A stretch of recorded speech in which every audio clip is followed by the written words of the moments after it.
Hello दोस्तों, नमस्कार। आप सभी का स्वागत हमारे channel Hindi GS practice class by Hemlata पर। आज हम लोग कृषि से संबंधित कुछ प्रश्न हल करेंगे।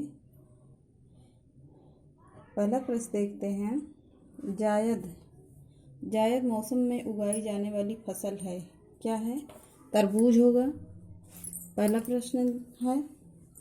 दूसरा प्रश्न देखिए, निम्नलिखित में से किसका उत्पादन खरीफ के मौसम में नहीं किया जाता है? किसका नहीं किया जाता है? सरसों का, जौ सरसों का नहीं किया जाता है। डी सी ऑप्शन सही है। अंतवर्ती जायद फसल है, कौन सा है? प्रतिस्थापित फसलें जो रोपित की जाती हैं जब नियमित फसलें उगने में असफल हो जाएं, उसे क्या कहते हैं? प्रतिस्थापित कहते हैं। अगला प्रश्न देखते हैं। निम्नलिखित में से रबी की फसल कौन सी है? चना है। अगला प्रश्न देखते हैं। भारत के एक ढलानदार पर्वतीय भूभाग में 200 सेंटीमीटर से अधिक वार्षिक वर्षा होती है, वहाँ निम्नलिखित में से कौन सी फसल की बढ़िया खेती हो सकती है? कौन सी हो सकती है?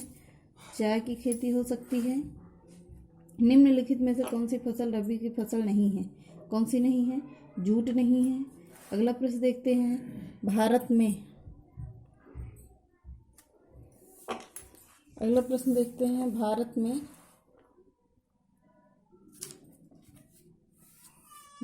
निम्नलिखित में से वह फसल मौसम कौन सा है जो मई जून में होता है, जिसे धान और ज्वार बाजरा आदि मुख्य फसलें उगाई जाती हैं? किसमें उगाई जाती है? उसे खरीफ की फसल कहते हैं। सरसों के बीज का सबसे अधिक उत्पादन करने वाला राज्य कौन सा है? कौन सा राज्य होगा? राजस्थान है जो सबसे ज़्यादा उत्पादित करता है सरसों को। अगला प्रश्न देखते हैं। निम्नलिखित में से कौन सा राज्य शहतूत कीट पालन में अग्रणी है? कौन सा है? कर्नाटक हो गया। अगला प्रश्न देखते हैं। भारत के निम्नलिखित राज्यों में से किसमें अधिक निवल क्षेत्र में बुआई की जाती है? किसमें की जाती है? आंध्र प्रदेश में की जाती है। पठार की स्थलाकृति आदर्श है, किसका है? खनन के लिए है। अगला प्रश्न देखते हैं। भारत में सर्वाधिक उपभोग में आने वाला प्रधान सामान्य अन्न कौन सा है? कौन सा होगा? चावल हो गया। अगला प्रश्न देखते हैं। भारत में कौन सी खाद्य फसल अक्टूबर नवंबर में बोई जाती है तथा अप्रैल में काटी जाती है? कौन सी हो गई? गेहूं हो गया। अगला प्रश्न देखते हैं। भारत में प्राकृतिक रबर का उत्पादन निम्नलिखित में से किस राज्य में होता है? किस राज्य में होता है? केरल में होता है। अगला प्रश्न देखते हैं। भारत में तंबाकू उत्पादन में प्रथम स्थान कौन सा राज्य है? कौन सा होगा? आंध्र प्रदेश होगा। वाणिज्यिक स्तर पर रबड़ का उत्पादन भारत में निम्नलिखित में से किस राज्य समूह में होता है? किस राज्य समूह में होता है? केरल, तमिलनाडु तथा कर्नाटक में होता है। बागान कृषि पैदा करती है किसे? खाद्येतर फसलें हैं, बी ऑप्शन सही है। निम्नलिखित में से नकदी फसल कौन सी है? आलू है। कुल फसल प्रतिशत के रूप में भारत में खाद्यान्न का उत्पादन है लगभग कितने प्रतिशत होगा? 70% है। निम्नलिखित में से किसको भारत में नकदी फसल माना जाता है? किसे माना जाता है? प्याज को माना जाता है।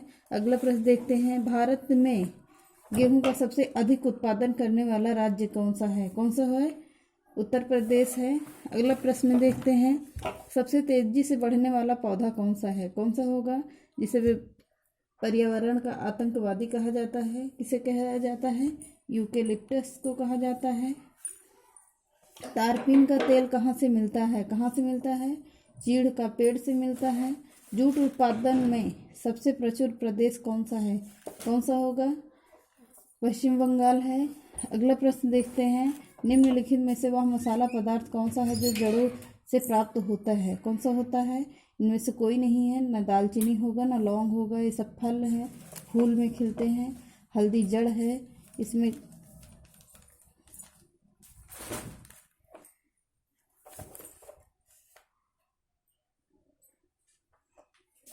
कौन सा होगा? बताइए आप लोग, कौन सा? इनमें से कोई नहीं है।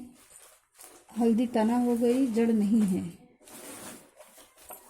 भारतीय जूट उद्योग के लिए सबसे प्रमुख प्रतिद्वंदी कौन सा है? बांग्लादेश हो गया। हरित क्रांति का पद का प्रयोग उच्च उत्पादन दर्शाने के लिए किया गया है। किसका किया गया? प्रति हेक्टेयर कृषि उत्पादन बढ़ा कर किया गया है। अगला प्रश्न देखते हैं, भारत में जूट का अधिकतम क्षेत्र कहाँ पर है? कहाँ पर होता है? पश्चिम बंगाल में होता है। अगला प्रश्न देखिए, के बाद की अवधि के दौरान खाद्यान्न विशेषतः गेहूं के उत्पादन में बहुत वृद्धि हुई है। कब हुई है? 1966 में गेहूं की सबसे अधिक वृद्धि हुई है। दुग्ध उत्पादन में संसार में भारत का कौन सा स्थान है? कौन सा स्थान हो गया? पहला स्थान है।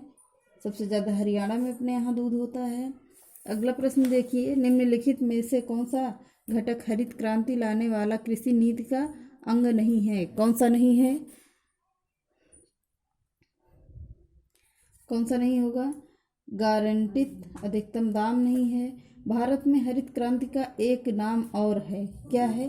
बीज उर्वरक और सिंचाई क्रांति है। अगला प्रश्न देखिए, हरित क्रांति सबसे अधिक सफल रही है, कब रही है?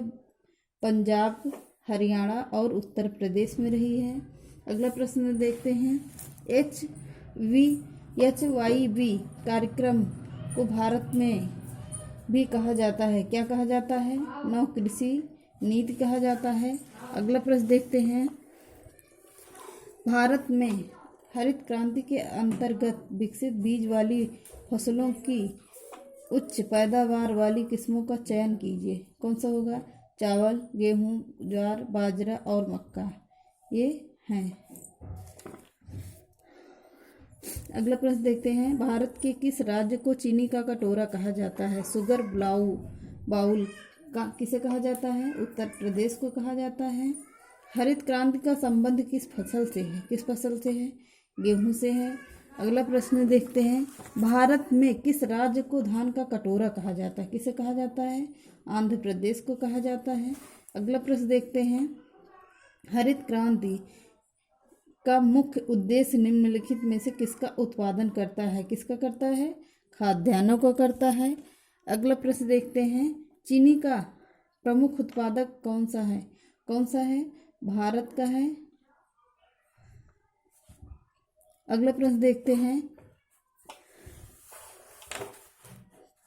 अगला प्रश्न देखिए, भारत में फसलों के सकल क्षेत्रफल में से खाद्यान्नों का क्षेत्रफल है, कौन सा होगा? 60 से 70% तक है। बस आज के लिए इतना ही, तब तक के लिए नमस्कार।